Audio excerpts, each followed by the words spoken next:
the war was over, we were no longer required to stay behind the barbed wire fence, but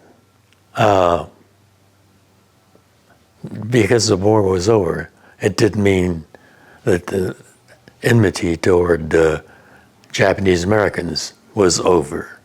It was still fierce. And the rumors from other people that returned to Los Angeles was not too good. The hate was still intense.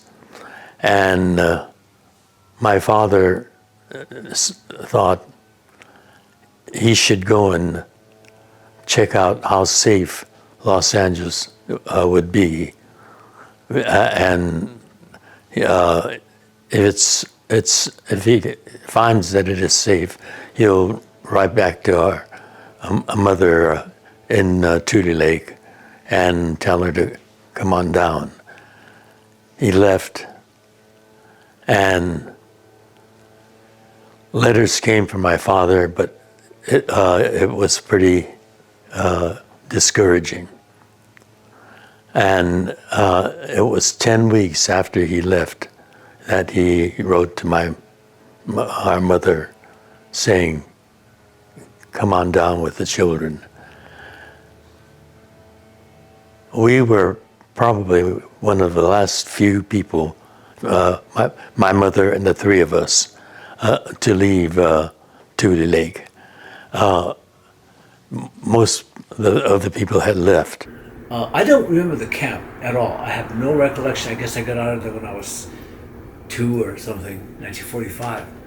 So I do have a recollection of what the resettlement, where all of us were getting out of camp at the same time, and many of us tried to go back to the same places along the West Coast and try to rebuild the lives from there. And that's where I witnessed growing up discrimination against Japanese Americans in particular, and Asian American people sort of in general, growing up in the 40s, 50s.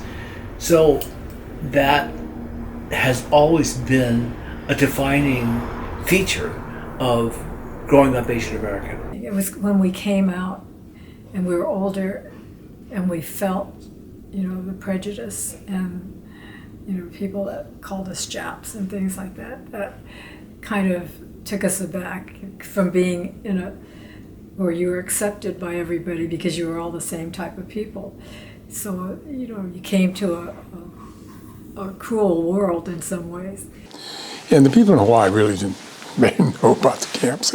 I mean, they didn't ask a lot of questions about it. So Mom and Dad hardly ever talked about it. And so I think that was different than, say, my uncles who got the brunt of anti-Asian sentiment after the war. My mom and dad didn't really feel that because we were in Hawaii. We were still part of the majority. And so in that sense, that same idea of not having had to deal with a lot of what was coming down helped, I think, my mom and dad, too, because they lost touch with friends, but they were also shielded from that widespread hatred after the war. And so they were shielded in that sense. So they probably were not as cautious, didn't feel like they had to be as cautious as my aunts and uncles.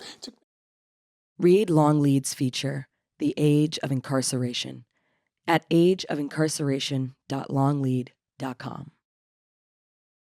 This is Longlead.